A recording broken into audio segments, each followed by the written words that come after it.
안녕하십니까. 유튜브 세상보기입니다. 대한민국의 2024년 12월 3일 오후 11시를 기해 비상계엄이 실시됐지만 결국 다음날 오전 4시 26분경에 해제가 되면서 약 5시간 만에 윤석열 내란 사건이 종결이 됐습니다. 비록 짧은 시간 안에 큰 사고나 사상자 없이 그나마 끝나 다행이지만은 수많은 국민들이 이번 사건을 보면서 매우 놀랐으며 특히 MZ세대로 불리는 젊은 세대들이 그동안 말로만 듣던 독재 시절의 그 엄혹한 사건들이 실제 눈앞에서 펼쳐지는 것에 경악을 했으며 그동안 독재 시절을 끝내고 민주화를 이뤄 그나마 아시아에서 민주국가로서 선두에 있던 이들이 자부심이 무너진 일대의 사건이었습니다. 사실 저는 이전에 바이든과 해리스가 미국 대선에서 패배한 에피소드를 다루면서 조만간 한국에서도 대선이 일어날 거라고 언급한 바가 있는데요. 제가 역술인이나 무슨 뭐 도산의 사주보는 뭐 명리학자도 아니고 그냥 일개의 사회인일 뿐인데요. 그럼에도 불구하고 대한민국에서도 곧 대선이 일어날 거란 걸 예측했던 것은 트럼프 정권 때 박근혜가 결국 탄핵되고 정권이 바뀐 것을 보았고 분명히 이번에도 윤석열 정부에서 조만간 큰 사단이 나타날 강한 느낌이 들었습니다.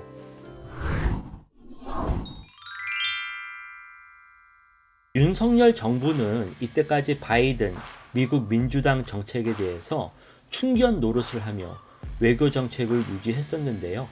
그래서 윤석열이 취임하자마자 일제시대 강제동원 피해자 문제를 일본의 굴욕적인 합의를 시작으로 그의 친일 정책은 미국이 소위 딥스테이트라 불리는 네오컨의 동아시아 안보 정책, 즉 일본의 지배 안에 한국을 포함시키려는 그런 미국의 플랜에 군말 없이 따르고 일본과는 이때까지 겪은 외교적 마찰을 무조건 일본 편에서 합의해준 대가로 자신의 정권을 유지하려고 했습니다.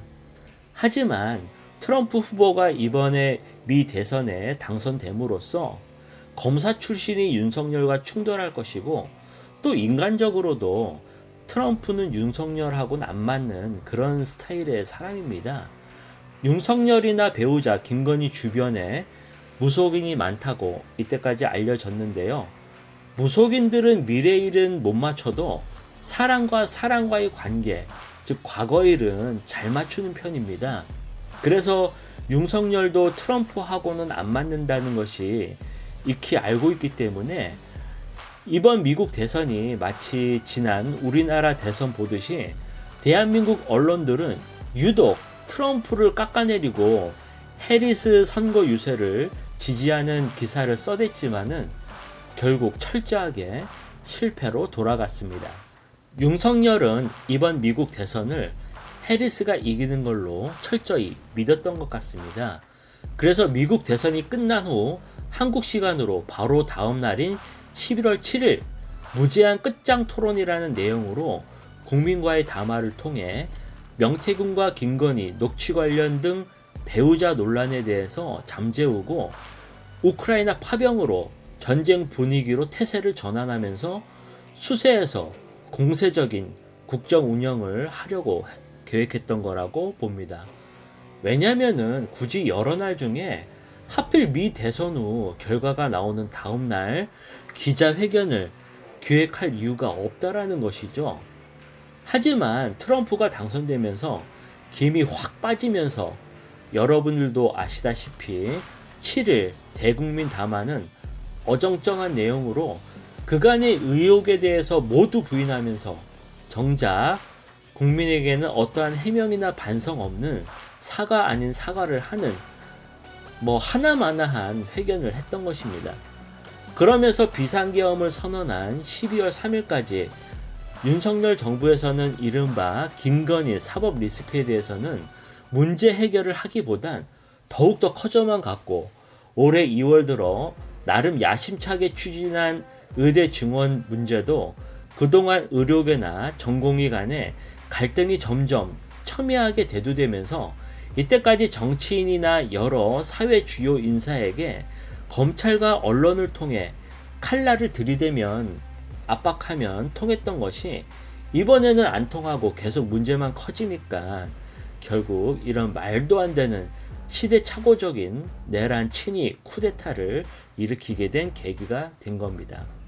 이때까지 윤석열 정부 국정의 동력은 국민들을 위해 정책을 편 것보다도 항상 정치적 반대 세력인 주요 정치인이나 언론인 등 유력인에 대해 사법적 타답이었는데요. 검찰을 동원, 표적 수사를 통해 내용을 언론에 미리 슬쩍슬쩍 흘리면서 사회적으로나 인격적으로 망신을 주면서 범죄자 낙인을 찍고 결국 법정에 기소하는 과정을 통해 즉 힘으로 찍어 누르는 것을 보여줌으로써 국민들 앞에서 자신의 권력을 과시하고 또 감히 국민들이 함부로 대들지 못하게 하는 분위기로 마치 50대 군사정권 못지않는 검찰 독재국가를 만드는 것이었습니다. 그래서 윤석열 정권의 의대 증원 문제에 대해서 진정성이 없었던 게 좀 더 시간을 갖고 의사들이랑 협의해서 차분히 진행해도 됐을 건데 의대 증원 2,000명이라는 올 초부터 고수한 그 숫자를 끝까지 자신의 고집을 꺾지 않고 관철시켜 만약에 해결됐다면은 분명히 국민들 앞에서 어느 정권도 해결 못한 의대 정원 2,000명 바로 윤석열이 해결했습니다 라고 큰 소리를 치면서 또 한 번 자신의 힘을 과시하려는 것이었는데요. 즉 의대 증원 정책은 대한민국이 어떠한 단체나 세력도 본인 앞에서는 대적할 수 없다는 것을 보여주는 그런 거대한 이벤트로 삼으려는 계획일 뿐이었습니다. 윤석열 정부가 지금까지 한 정책을 보면은 제대로 된 게 없었던 게 정권을 잡는 것만 신경을 썼지 정작 대통령이 돼서 국민들을 위해 나라를 위해 어떻게 무엇을 할 거라는 것에 부재했다는 것이 결국 여러 사건 사고로 나타났는데요. 2022년 10월 이태원에 압사 사고가 나면서 수많은 젊은이들이 깔려 죽은 사건도 마치 세월호를 보듯이 허망하게 죽은 영혼들도 안타깝지만은 사건 해결에 있어서도 마치 세월호 판박이를 보듯이 축소 은폐로만 일관해서 정작 책임져야 될 사람들은 책임을 안 지고 밑에 실무자들만 꼬리 자르기로 일관했었는데요.